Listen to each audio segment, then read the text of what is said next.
সময় আমাদের কম, কথা অনেক বেশি, আবার কথা খুব লম্বা চূড়া করাও ঠিক নয়। বিষ্ণু ঈসা ইসলাম বলেছেন, খুতবুকুম তভিলা ও সলাওয়াতুকুম কসীরা। কিয়ামতের আগে তোমাদের খুতবা বক্তব্যগুলো লম্বা হয়ে যাবে আর সালাতগুলো ছোট হয়ে যাবে।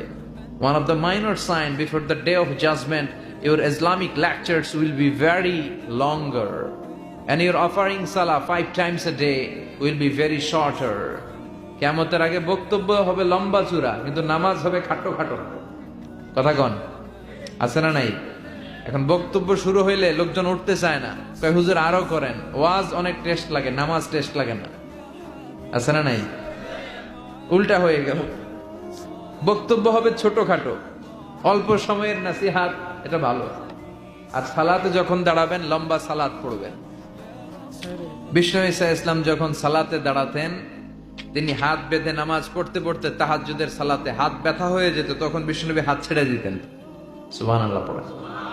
আবার যখন এনার্জি ফিরে পেতেন, শক্তি ফিরে পেতেন, আবার হাত বাঁধতেন, আবার খারাপ লাগলে ছেড়ে দিতেন। তার মানে হাত ছেড়ে দিল নামাজ হয়, ঠিক কিনা? কিন্তু উপরে বাঁধবে না নিচে বাঁধবে, এ নিয়ে কিলাকিলি আছে না নাই?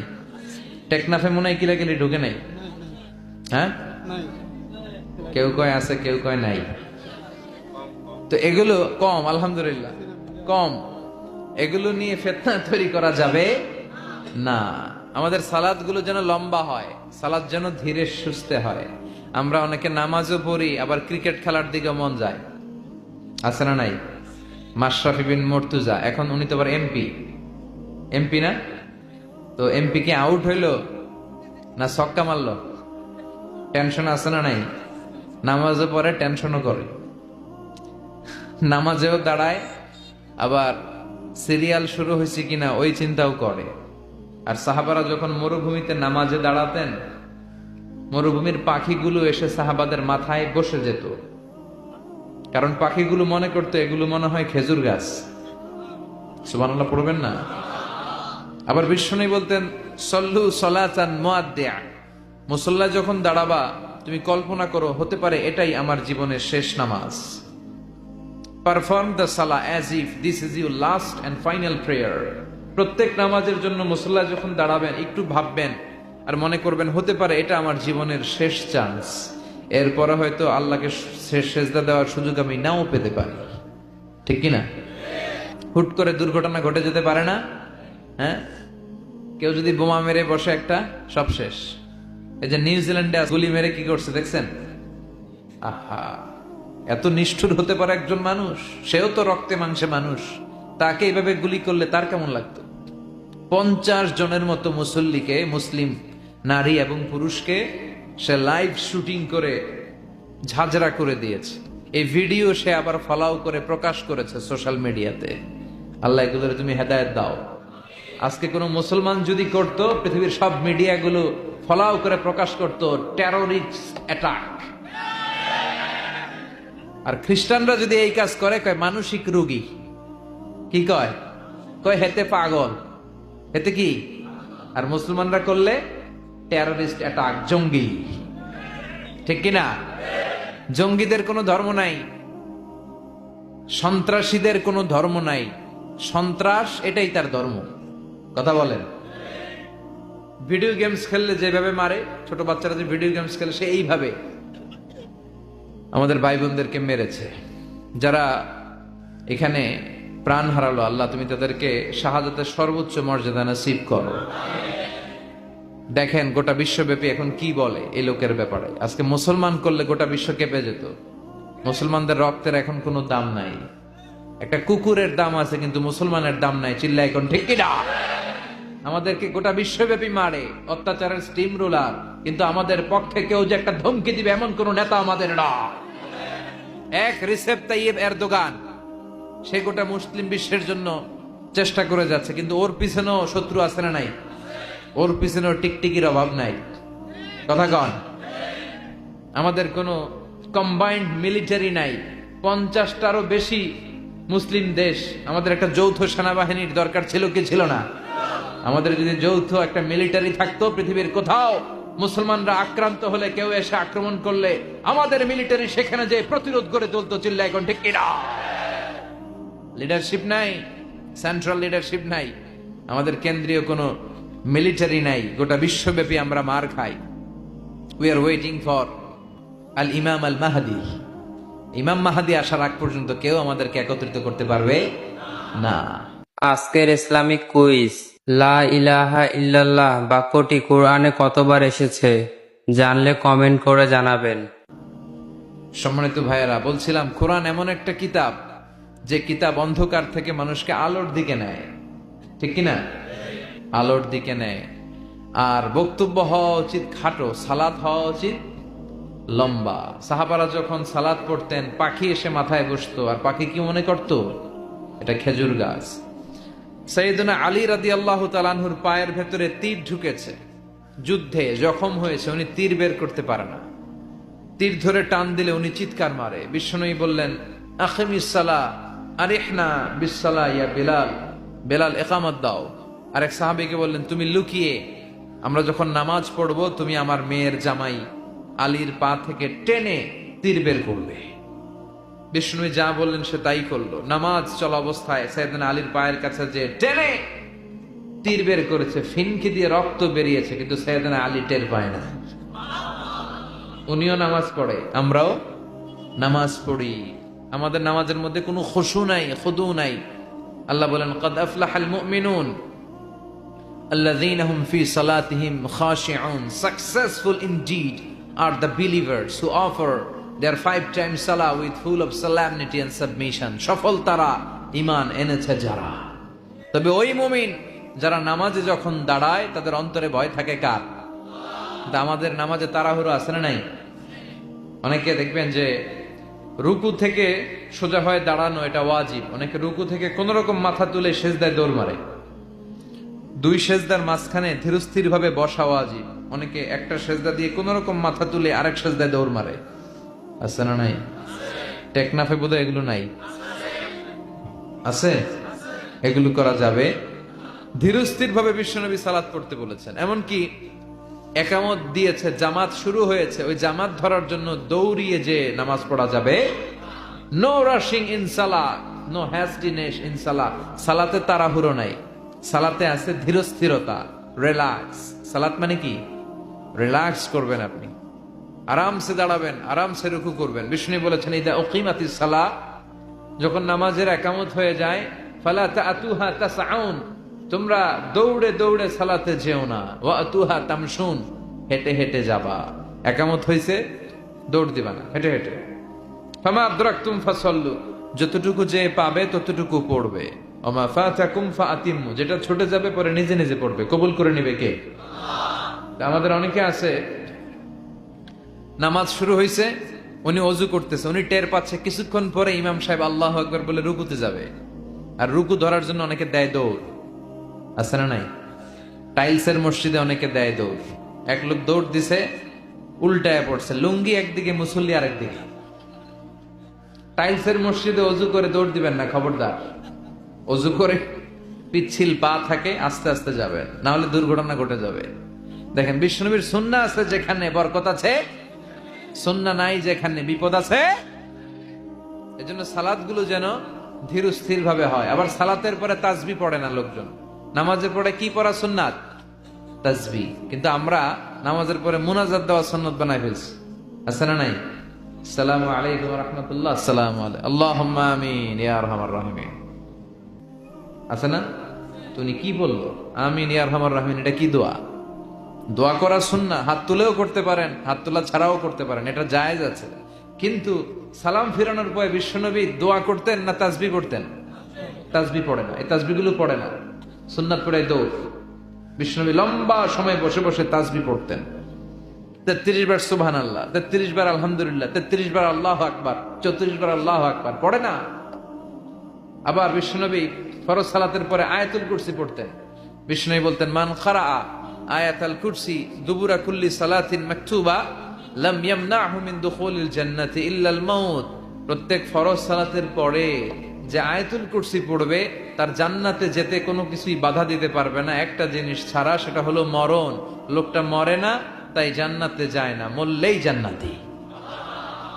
এত দামি ইবাদত তাসবিহ ছাড়া যাবে? কথা বলে। এজন্য ফরজ সালাতের পরে আমরা আয়াতুল কুরসি পড়বো। কি পড়বো?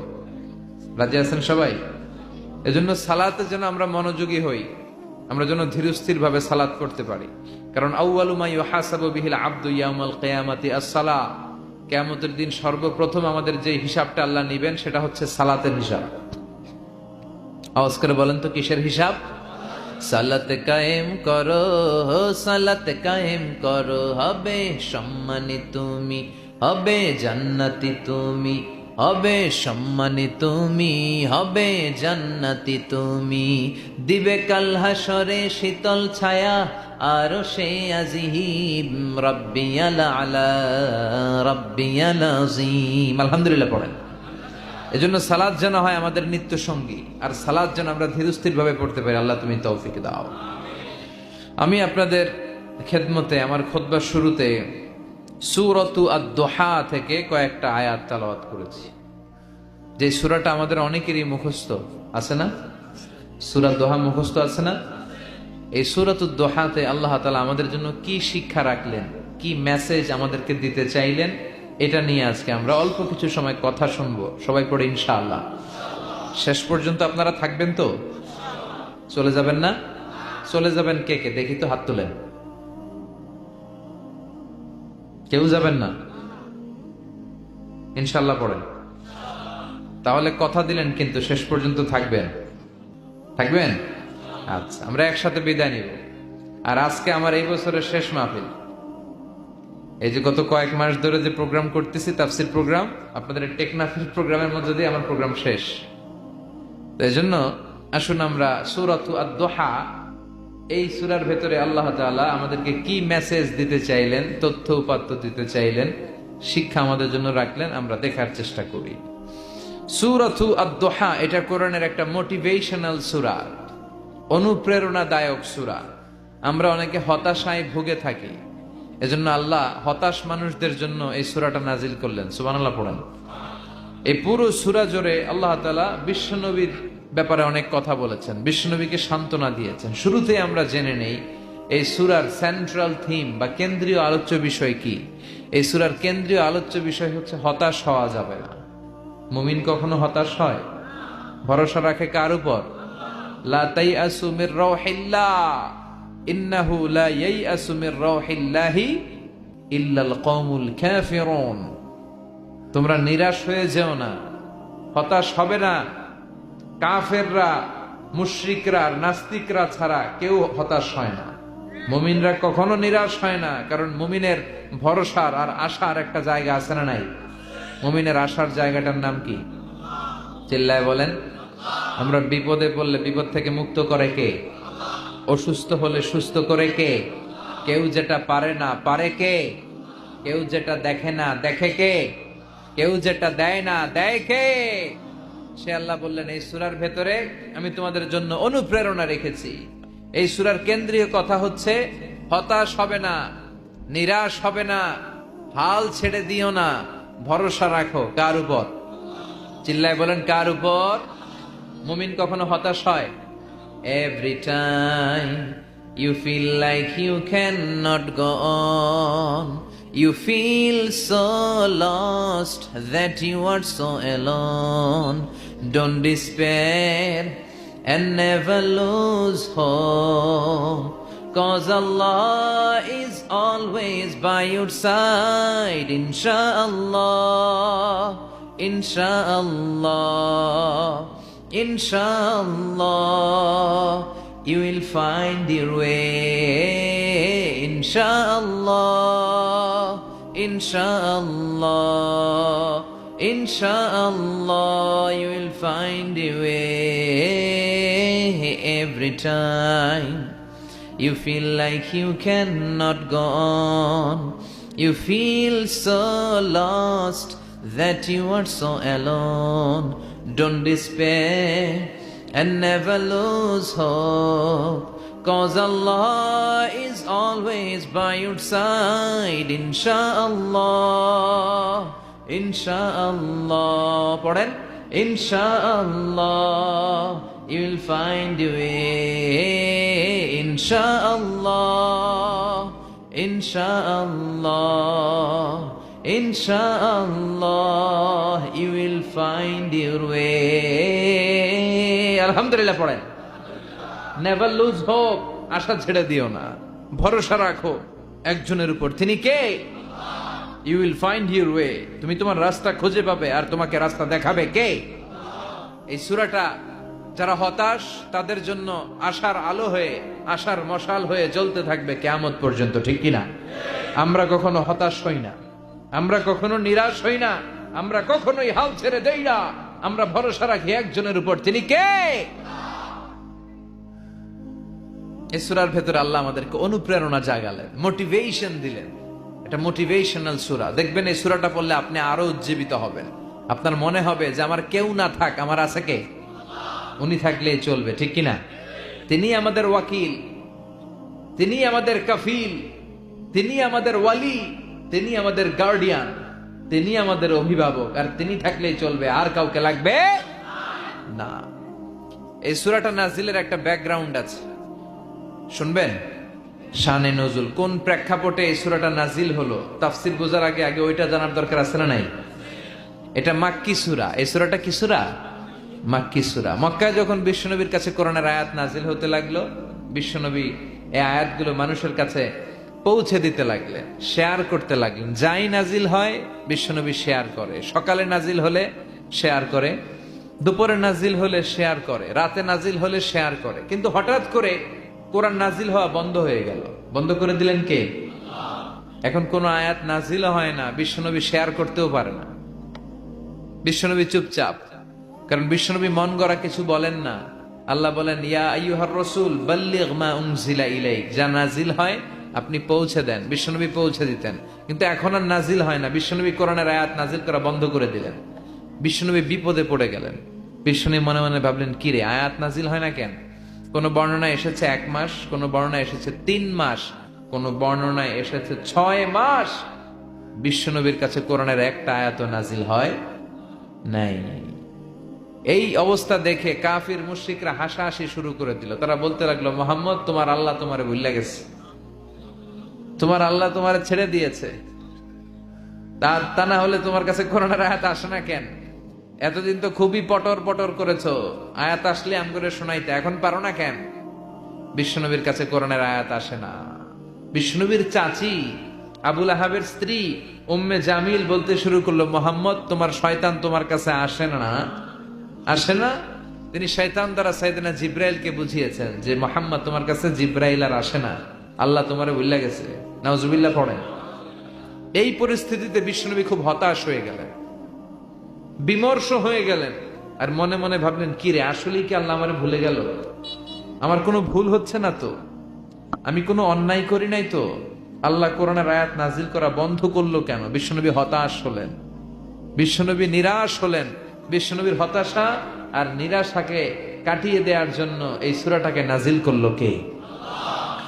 রব্বুল আলামিন তখনই নাজিল করে দিলেন আর বললেন, ওয়াদ-দুহা ওয়াল-লাইলি ইযা সাজা মা ওয়াদ্দা'আকা রাব্বুকা ওয়া মা ক্বালা ওয়ালাল আখিরাতু খায়রুল লাকা মিনাল উলা। সুবহানাল্লাহ পড়েন। আল্লাহ নাজিল করলেন ওয়াদ-দুহা। দুহা মানে আলো, দুহা মানে কি? আলো। আল্লাহ বললেন ওয়াদ-দুহা, নবী আলোর শপথ। ওয়াল-লাইলি ইযা সাজা, আর অন্ধকারের শপথ মানে রাত্রির শপথ, যখন রাত্রিটা নিঝুম হয়, হয় নিস্তব্ধ। সুবহানাল্লাহ পড়েন। আল্লাহ বললেন, নবী আলোর শপথ। ওয়াদ-দুহা, আলো, আলোর শপথ, আশার আলো, সম্ভাবনার আলো। ও নবী, আমি আলোর শপথ কাটলাম। আল্লাহ তাআলা আলোর কসম কাটলেন, আবার আল-লাইল দ্বারা অন্ধকারের কসম কাটলেন, আর বোঝাতে চাইলেন, নবী, আলো আর অন্ধকার দুইটারই দরকার আছে, ঠিক কিনা? সব সময় যদি আলো থাকে, 24 ঘন্টায় যদি সূর্যের আলো থাকে, ভাল লাগবে? ঘুমানো যাবে? আবার সব সময় যদি অন্ধকার থাকে, তাহলে দিনের বেলা কাজ করা যাবে? তার মানে আলোরও যেমনি দরকার, অন্ধকারেরও দরকার আছে না নাই? আলো দ্বারা রব্বুল আলামিন ওহীর আগমনকে বুঝালেন, অন্ধকার দ্বারা রব্বুল আলামিন ওহীর অনুপস্থিতিকে বুঝালেন, আর বুঝাতে চাইলেন, নবী, যেমনি সব সময় আলো থাকলে ভাল লাগে না, মাঝে মাঝে অন্ধকারের দরকার, তেমনি সব সময় ওহী নাজিল করলে আপনার পক্ষে এটা মেনে নেওয়া সহ্য হবে না। তাই মাঝে মাঝে ওহী বন্ধ রেখে আপনাকে একটু বিশ্রামও দেয়া দরকার। সুবহানাল্লাহ। ও নবী, আমি তো ইচ্ছা করে ওহী নাজিল বন্ধ রেখে দিয়েছি, কারণ সব সময় ওহী রিসিভ করা এটা আপনার জন্য কষ্ট হয়ে যাবে। সব সময় ওহী আসলে এই কোরআনকে রিসিভ করতে করতে আপনি দুর্বল হয়ে যাবেন, কারণ কোরআন তো সাধারণ কোনো কথা নয়। এটা কার কথা? এই কোরআনের বাণীগুলো কার? সূর্যের আলোর যেমনি তেজ আছে, কোরআনেরও তেজ আছে না নাই? সূর্যের ভেতরে যেমনি কিরণ আছে, কোরআনের ভেতরে কিরণ আছে না নাই? আল্লাহ বললেন, লাউ আনজালনা هذا القرآن على جبل لرأيته خاشعا متصدعا من خشية الله। ও নবী, কোরআনকে মানুষের উপর নাজিল না করে বিশাল বিশাল বড় বড় পাহাড়ের উপর যদি আমি নাজিল করতাম, আপনি দেখতেন কোরআনের ভায়ার ভরে পাহাড়, বড় বড় পাহাড়গুলো ভেঙে ভেঙে চূর্ণ বিচূর্ণ হয়ে খান খান হয়ে গিয়েছে গো নবী। সুবহানাল্লাহ পড়ে। এটা সাধারণ কিতাব নয়, এটা পাওয়ারফুল কিতাব। এই আয়াতের ওহীর একটা পাওয়ার আছে। কোরআন রিসিভ করতে বিশ্বনবীর যে কত কষ্ট হয়েছে, বুখারীর বর্ণনা। মা আয়েশা বলেন, প্রচন্ড শীতের রাতে, কিসের রাতে? শীতের রাতে যখন বিশ্বনবীর কাছে কোরআনের আয়াত নাজিল হতো, মা আয়েশা বলেন আমরা কম্বল গায়ে দিয়ে রাখতাম শীতে, আর বিশ্বনবী ওই শীতের রাতে কোরআনের আয়াত নাজিল হওয়ার কারণে ঘামতে ঘামতে ঘর্মাক্ত হয়ে একাকার হয়ে যেতেন। বিশ্বনবী দাঁড়িয়ে আর থুতনি বেয়ে লাইয়া তাফাসসাদু জাবিনুহু আরাকান, থুতনি বেয়ে দাড়ি বেয়ে ঝরঝর করে ঘাম ঝরতো। কোন ওটের পিঠের উপর বসে থাকা অবস্থায় যখন কোরআনের আয়াত নাজিল হতো, ওটের বুকটা জমিনের মধ্যে লেগে যেত। ঘোড়ায় চড়া অবস্থায় যখন বিশ্বনবীর উপর কোরআনের আয়াত নাজিল হতো, ঘোড়ার পা গুলো জমিনের ভিতরে দেবে যেত।